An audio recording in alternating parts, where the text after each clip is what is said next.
Oke, langsung aja nih, karena cuma bisa 20 menit aja katanya, kata Johan. Saya sebenarnya udah buat videonya 60 menit, tapi katanya nggak boleh 60 menit, cuma 20 menit doang. Oke, langsung aja nih. Aduh, share screen. Just langsung. Oke, kita mulai. Cara asik berinvestasi saham. Saya kenalkan dulu, nama saya Nelson, dengan NIM 371899042 dan kelas KA. Presentasi ini ditujukan untuk memenuhi ujian akhir semester pada mata kuliah bank dan lembaga keuangan lainnya semester ganjil 2020.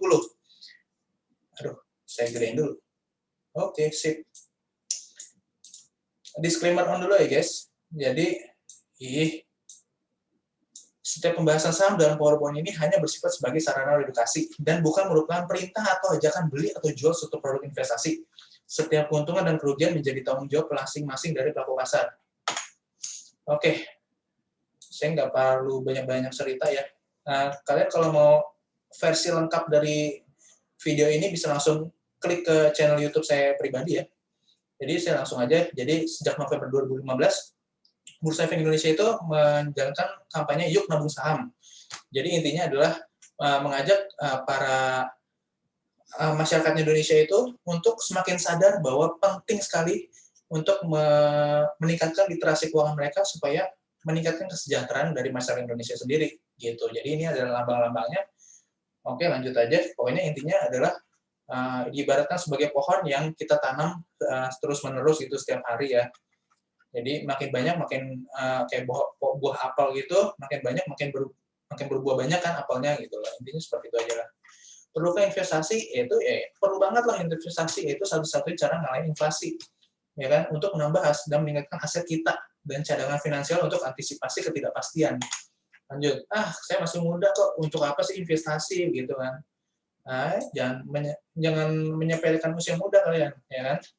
Ketika muda kalian waktunya masih banyak, uangnya nggak punya, tenaga masih banyak.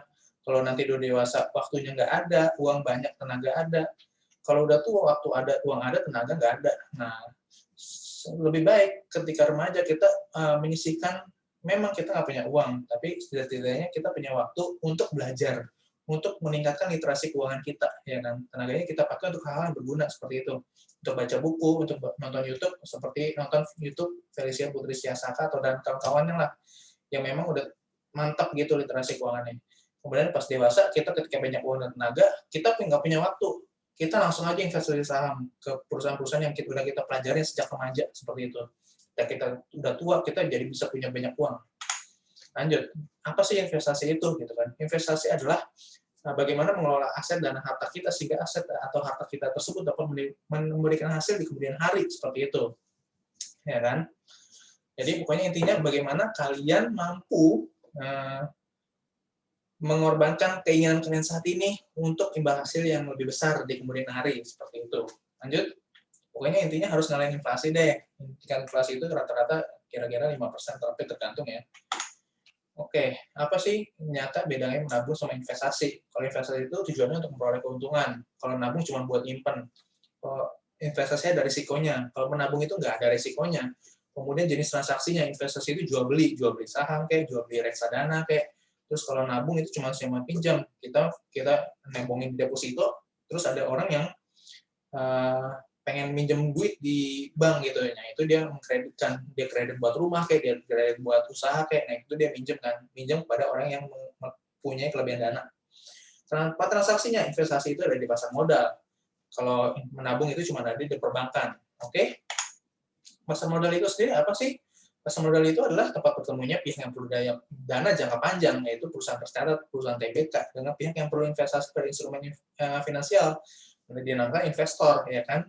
Instrumen finansialnya apa aja sih yang bisa gitu? Ada saham, ada obligasi, ada reksadana, dan lain-lain segala macam gitu. Tapi yang akan saya bahas di sini adalah saham. Lanjut. Bursa Efek Indonesia itu seperti apa sih? Jadi ya itu dia seperti mall, ya kan? Ada investor. Kita mulai dulu dari emiten. Emiten itu adalah perusahaan terbukanya, masuk barang dagangan di mall itu dia memperjualkan sahamnya gitu kan. Efeknya itu adalah saham itu sendiri, barang dagangan di mall, ya kan. Kemudian para pedagang di mall itu adalah anggota bursa yang menjual-jual efeknya itu pedagangnya, ya kan, yang membantu mendistribusikan jumlah lembar sahamnya itu gitu loh kepada para investor yang sebagai pembeli di mall. Lanjut. Struktur pasar modal seperti kita tahu diawasi dan diatur oleh OJK, Otoritas Jasa Keuangan, kemudian dibantu dengan BI, Bursa Efek Indonesia menjalankan pasar modal itu sendiri, dan dibantu dengan Clearing Penjamin Efek Indonesia yang melancarkan transaksi jual beli pasar modal itu tersebut. Kemudian KSA sebagai Custodian Sentral Efek Indonesia itu untuk mencatat transaksinya itu tersebut gitu. Dan dibantu segala macam efeknya, lembaga penunjang, profesi penunjang, emiten, pemodalnya. Lanjut.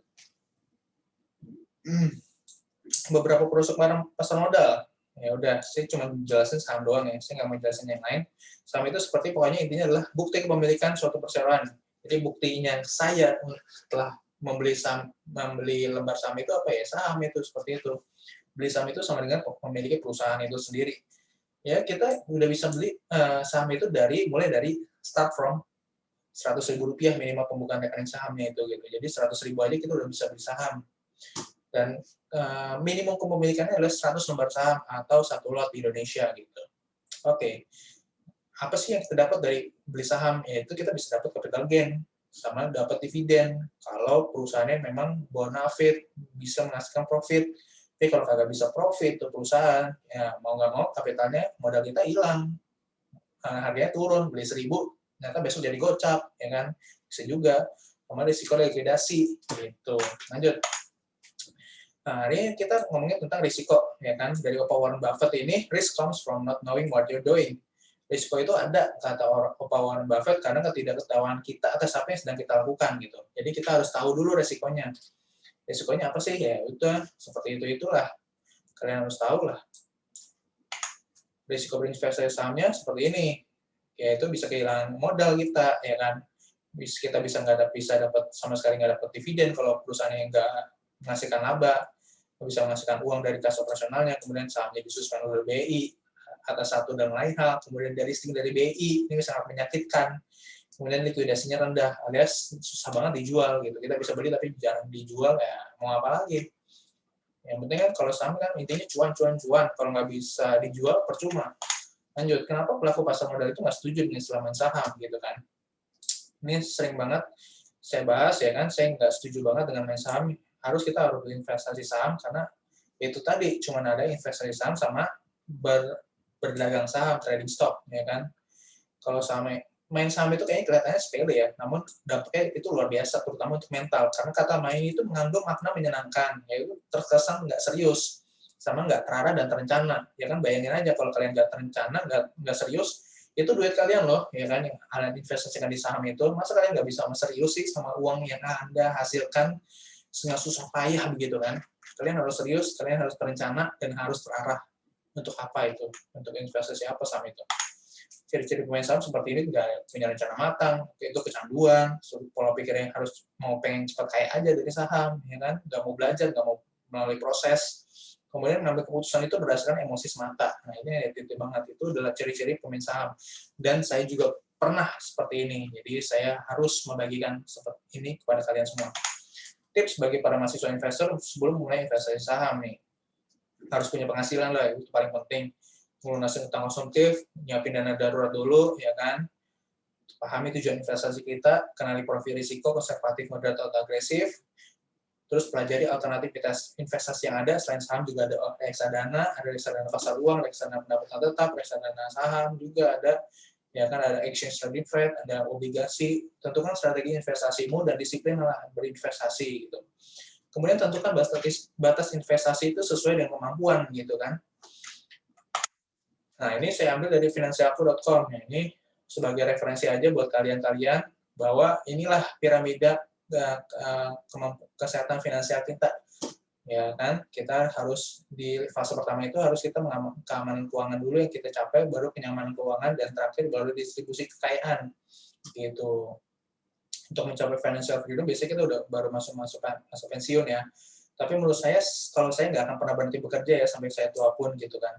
Karena ya kenapa? Karena tujuan financial freedom itu inilah memenuhi gaya hidup gitu loh. Kalau saya sih nggak kepengen ya sampai tua itu, pengennya bekerja terus ya biar nggak Alzheimer gitu. Lanjut, ya inilah 696 perusahaan tercatat dan terus bertambah ya setiap tahunnya. Itu ya intinya semua perusahaan-perusahaan ini tuh sebenarnya ada di Indonesia, ada di sekitar kita gitu, seperti Bank BCA, BNI, ada KFC, ada Pizza Hut dengan Sari Melati Kencananya, ya kan. Kemudian ada Bank BRI, ada Sido Muncul dengan tolak anginnya, ada Telkom Indonesia dengan Telkomselnya, dan IndiHome-nya, kemudian ada Lensa Internasional dengan mobil Toyota, Lexus, Honda, Isuzu, segala macam itu ya, Unilever dengan Pepsodent-nya, segala macam, ya kan, Lifebuoy, ya kan, Lux, sabun, terus ada Indofood juga dengan Indomie goreng, ya segala macam lah itu, gitu. Oke, lanjut lagi. Intinya harta karun kekayaan terbesar AI itu ada di dunia. Harta karun kekayaan terbesar yang ada di dunia itu adanya di pasar modal, guys, bukan di bawah laut. Ya kan, nilainya nyata dan transparan, yaitu nyata dan transparannya tercetak jelas di angka-angka di laporan keuangan yang diterbitkan ke publik ya melalui idx.co.id itu. Sangat disayangkan bila ada orang yang tidak mengenal pasar modal, itu kata investor kawakan asal Indonesia, Lokon Hong ya, udah pasti kalian kenal semua. Resesi global itu ya seperti ini kan, kita kemarin di 2020 kena COVID-19, resesi global, yaitu resesi di mana investor itu berburu saham terus sebenarnya gitu. Jadi kalau kalian kelewatan ya mungkin nanti ada lagi, semoga aja kita tungguin aja resesi berikutnya. Perusahaan bagus itu pasti akan bertahan karena mereka mampu memiliki tata kelola perusahaan yang baik, good corporate governance-nya itu oke, jadi bisa memanajemen risiko. Berinvestasi jangka panjang memberikan imbal hasil yang lebih besar tentunya. Sip. Lanjut, analisa fundamental sahamnya. Nah, ini dia, ada net profit margin.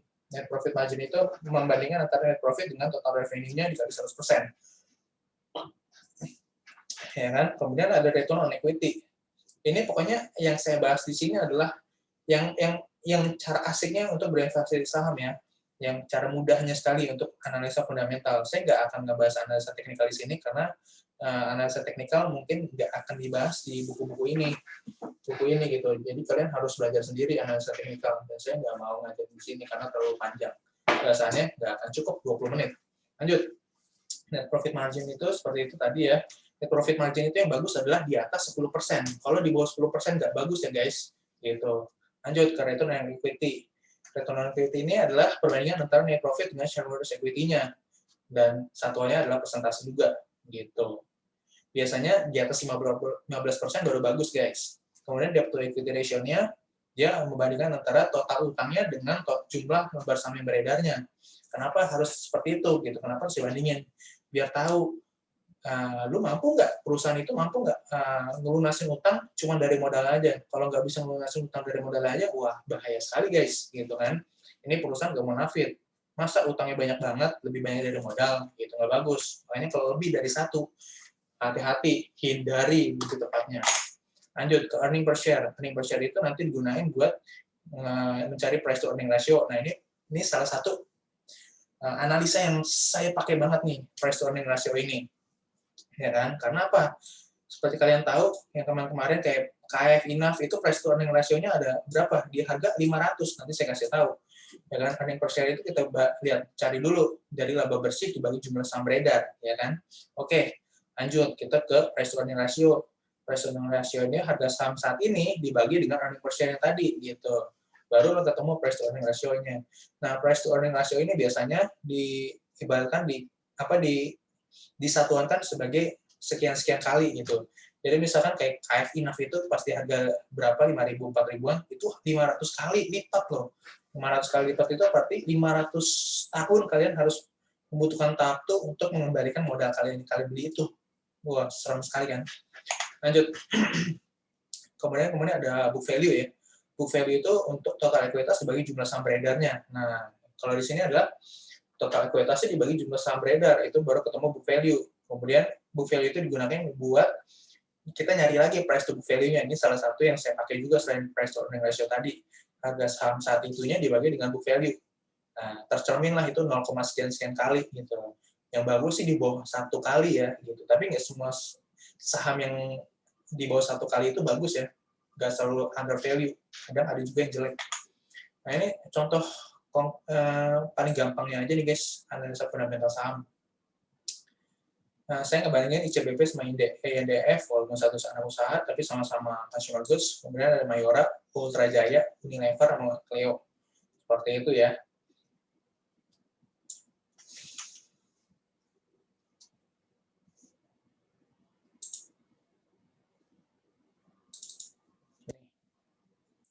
biar lebih jelasnya. Saya jelasin di sini.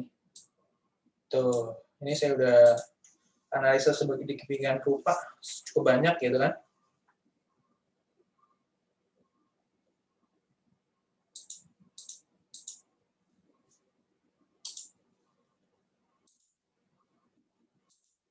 Nah, seperti ini. Tuh, revenue, net profit, equity, tuh. Ini digunain banget. Nah, ini saya bisa bandingin bahwa dari net profit margin yang paling terbaik adalah Ultra Jaya. Menghasilkan net profit margin yang terbaik. Artinya dia memiliki competitive advantage yang terbaik di industri ini. Industri consumer goods. Kemudian return on equity-nya kita lihat Unilever sangat berjaya dengan 83%. Dia mampu menghasilkan pengembalian modal para pemegang sahamnya itu 83%. Luar biasa sekali Unilever ya. Kemudian ada lagi selanjutnya adalah earning per share-nya. Nah, ini earning per share. Kemudian book value. Book value dapat dari equity dibagi sama jumlah saham beredar nih. Begitu, dapatlah ketemu book value-nya nih. Jadi dari sini bisa kita lihat ya guys, kalau yang di sini paling terendah siapa? Nah, ini paling bagus sebenarnya Indofood nih. 0,71 paling murah, tapi yang paling murah itu belum tentu bagus. Kenapa? Lihat aja, return on equity-nya 4,99 nih di sini tuh. Ya kan, cukup jelek tuh sebenarnya 4,99. Bahkan lebih bagus Unilever sebenarnya 83%, tapi Unilever udah kemahalan 40 kali PBV-nya. Tuh, kelihatan kan PBV 40 kali.